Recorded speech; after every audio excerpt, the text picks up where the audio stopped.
All right, so picture this. A computer, right?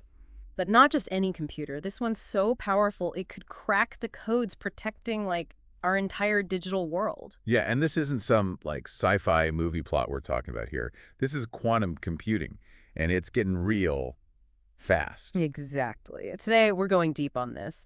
We're talking about how it works, why everyone from, Google to the White House is trying to wrap their heads around it, and most importantly, what's being done to, keep our digital lives safe in the future. And we're not just speculating here. We actually got our hands on some declassified documents from the NSA, of all places. So, Yeah. yeah, they're definitely paying attention. Seriously, they don't declassify things every day for no reason. But okay, before we get into all that, let's start like at the beginning. What exactly is quantum computing, and how is it different from the computers we use every day? Okay, so think of it this way. Our everyday computers, who we call like classical computers, they use bits, right? And these bits are like a light switch, either on or off, representing 1 or 0. Right, makes sense. Quantum computers, on the other hand, they use qubits. And these are more like a dimmer switch. They can be on, off, or, get this, somewhere in between all at the same time. Okay, that's where it starts getting kind of mind-bendy for me. It's like, what, a coin landing on heads and tails at the same time? Exactly. That both at the same time idea is what we call superposition. And it's one of those things that makes quantum mechanics so strange and so powerful. There's actually an experiment, the double slit experiment, that demonstrates this beautifully. Basically, it shows that light can act like both a wave and a particle at the same time. Totally defies like our everyday intuition. So light's just out there playing by its own rules, huh? But how does that, translate to an actual computer? Well, imagine, instead of reading a book page by page, you can somehow read every single page at the same time. That's kind of what these quantum computers can do with information. Explore every possible solution all at once, which makes them crazy fast for certain types of problems. Okay, yeah, that's a pretty wild visual. And we're not talking about some, like, small speed boost here, right? I mean, I've heard that even a relatively small number of these qubits can create an insane amount of computing power. Oh, absolutely. To give you an idea of the scale we're talking about here, 300 qubits, which companies like, IBM, they're already working with this 300 qubits, could represent more possibilities than there are atoms in the observable universe. Whoa, okay. So, like, a whole different league of computing power. But, I mean, why should people care? What can we actually do with this that's so revolutionary? One word: encryption. The same mathematical problems that make quantum computing so powerful, they also happen to be the foundation of like all the encryption methods that protect our online world. Mhm. And I'm talking everything. Banking, All state right. secrets, the whole 9 yards. Wait, so you're saying that someone with a powerful enough quantum computer could crack the codes that, like, keep all of our digital lives safe? It's not even a question of if at this point, it's when. And here's the really scary part. They could already be stealing data right now. There's this thing called a record now, decrypt later attack, where they just grab everything they can today and wait until they have the quantum tech to unlock it. Okay, see, that is seriously unnerving. So it's like we're potentially facing this, like, cybersecurity nightmare scenario, right? What are we doing to fight back against this quantum threat? That's where post-quantum cryptography comes into play. Basically, it's a whole new way of designing encryption methods, but these ones can withstand attacks from both, like classical and quantum computers. It'd be like building a fortress with walls that even the most advanced siege weapons can't break through. So instead of just trying to outmuscle these quantum computers, we're changing the rules of the game entirely. What are some of these, like, strategies being explored in this new encryption arms race? Researchers are trying a bunch of different approaches, each with its own strengths and weaknesses. Imagine it like a toolbox. Huh. Different tools for different jobs. So one compartment, that might be something called lattice-based cryptography, which basically uses these complex geometric shapes to create problems that are super hard for even quantum computers to solve. So, like, building a puzzle so complicated that even a super-powered computer would be stumped. Exactly. And then in another compartment, we might have code-based cryptography, which uses principles from like error-correcting codes, the kind used to transmit data without it getting garbled to make a secure encryption scheme. And then there's hash-based multivariate polynomial. We could go on. There are a lot of different options. Wow, so many different approaches. But is anyone, like, in charge of all this? It seems like we need some kind of plan to make sense of it all, right? You're absolutely right. Standardization is key here. And luckily, the National Institute of Standards and Technology, or NIST as it's better known, They're spearheading that effort. They analyze and standardize these post-quantum cryptography methods. In fact, just recently, August 2024, they announced the first set of finalized algorithms. Okay, so it sounds like organizations like NIST are on top of this, but what about the U.S. government as a whole? Are they taking this threat seriously? Oh, absolutely. The NSA in particular has been waving red flags about this for years. They've even started declassifying some of their research and recommendations to try and raise awareness, get people to adopt post-quantum cryptography faster. There was this document they released back in August 2021 that really laid out their concerns and strategies for dealing with this whole quantum thing. Yeah, it's serious when the NSA starts declassifying things, but the U.S. isn't the only player in this quantum game, is it? No way. China especially has made quantum technology a huge priority, investing tons of money and resources into research and development. They even launched their own quantum satellite a while back. It's like a whole new space race, but with global cybersecurity at stake. It's wild, right? The U.S. and China going head-to-head over this whole quantum thing. It's a new kind of arms race, for sure. Yeah, like a 21st century space race, but instead of trying to, plant a flag on the moon. We're talking about unlocking a whole new level of computing power. Exactly. And the thing is, this quantum challenge, it feels global, Like, it's not just about one country winning or losing. It affects everyone. Absolutely. And the truth is, there's a ton of collaboration happening behind the scenes. Yeah. Scientists and researchers all over the world sharing knowledge, working together to figure out these post-quantum cryptography solutions. Right, because ultimately, we're all on the same side here, right? We all want a secure internet. Exactly. We all want a digital future where our information is safe. But at the same time, nobody wants to fall behind, especially with something this game-changing. So it must be a tough balancing act, right? Trying to work together but also protect your own interests. For sure. I mean, some countries are understandably hesitant to share too much information. Stuff that could be used against them. Yeah, that makes sense. It's a delicate balance. Right. And there's also the concern that too much secrecy could actually stifle innovation.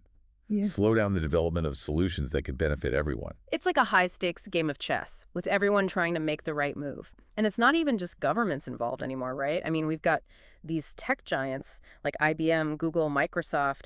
They're all pouring resources into quantum computing, too. Oh, absolutely. Those companies, they have the resources and the brain power to really push the boundaries of what's possible. Yeah. IBM, for example, they've been leading the charge in developing these quantum computers and, making them more accessible through their cloud platform. It's pretty amazing to see how this is all unfolding. It's not just nations driving this progress, it's these big tech companies too. But they've got a different agenda in a way, don't they? I mean, they see the dollar signs, the potential to, cash in on this whole quantum revolution. Oh, for sure. I mean, national security is definitely a factor, but these companies are also looking at how quantum computing can revolutionize other fields. Yeah. Things like medicine, materials, science, finance. Yeah, like imagine being able to design life-saving drugs at a molecular level, or creating entirely new materials with crazy properties we haven't even thought of yet. Exactly. The possibilities are pretty mind-blowing. It really is incredible. I feel like we've been talking about the scary side of quantum for a while now, so it's good to remember there's a whole upside too. But let's be real, building and maintaining these quantum computers, it's got to be incredibly complex. These are machines that need to be colder than outer space. You're not kidding. The engineering is mind-bogglingly complex. Yeah. And it requires such incredible precision and, of course, like a deep, deep understanding of how quantum mechanics works. Mm-hmm. IBM, for example, their quantum computers use these intricate gold-plated pipes and wires to cool the chips down to almost absolute zero.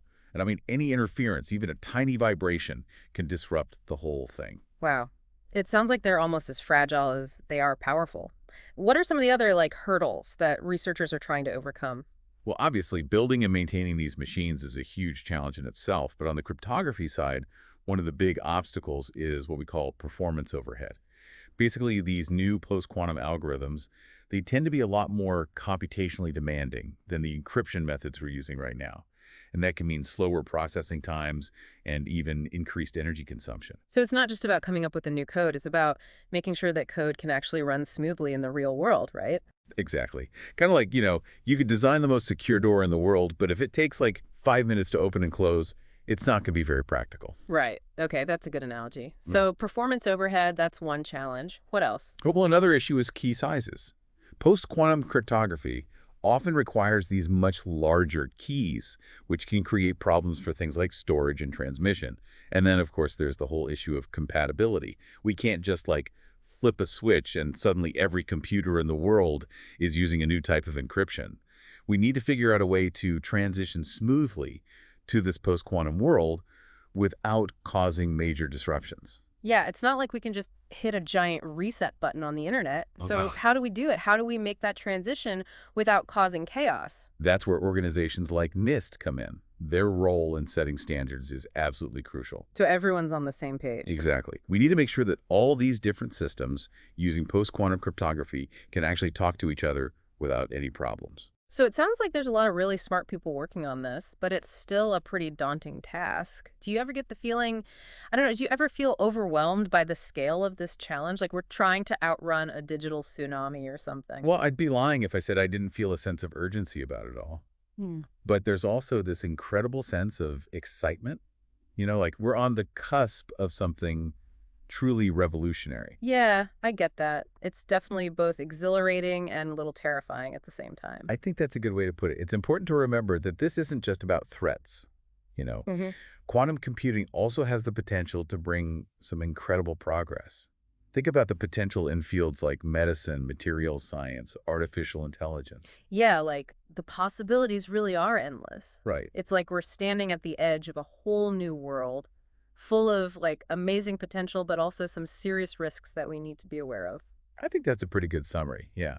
And the choices that we make today, those are going to determine what that world looks like. And speaking of choices, we've talked a lot about what governments and these big tech companies are doing, but it's not just up to them, right?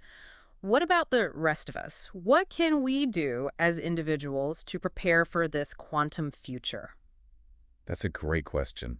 I mean, what can we do? Feels kind of like, I don't know, a little out of our hands, like this massive tech thing that we don't really understand. I get it. It's easy to feel a little overwhelmed, but honestly, the best thing anyone can do is just to be aware. The more people who understand what quantum computing actually is, what it means, the better prepared we'll be as a society to like deal with it, the good and the bad. So knowledge is power, as they say. Yeah. But what about like practical steps? Is there anything we can actually do right now to prepare? Absolutely. The big one is cybersecurity. And I know everyone's probably tired of hearing it, but it's more important now than ever. Strong, unique passwords, being super careful about phishing scams, keeping your software updated, all that stuff. It's basic, but it makes a huge difference. So like leveling up our digital hygiene game. Yeah. Exactly. And look, as we start moving into this post-quantum world, things are going to change, right? New security protocols, updates to software, all that. So just like stay informed, be ready to adapt. Stay informed, stay vigilant, be ready to adapt. Got it. But I gotta say, this still feels like something that needs, bigger solutions. It can't just be on individuals, right? Oh, 100%. I mean, we definitely need to be having these like bigger conversations about the ethics of it all. How do we make sure everyone has equal access to this technology? How do we prevent it from being misused? These aren't just like technical questions. This is about values, about how we want to govern this technology, what kind of future we're building. It's like we're inventing this incredibly powerful tool, but we also need to be writing the instruction manual at the same time, right? Exactly. And those conversations, they need to be happening right now, not later, Yeah. not after it's too late. The decisions we make today, they're going to echo for generations. Okay, wow, that's inspiring and kind of terrifying all at the same time. It's like we're not just, watching this quantum revolution unfold. We're actually part of it. We are. And that's like a huge responsibility. Yeah. But it's also an incredible opportunity. Well said. So to wrap things up, what's the one big takeaway you want our listeners to walk away with today? The quantum revolution is happening. It's here. So pay attention, get informed, and get involved. This isn't just about ones and zeros.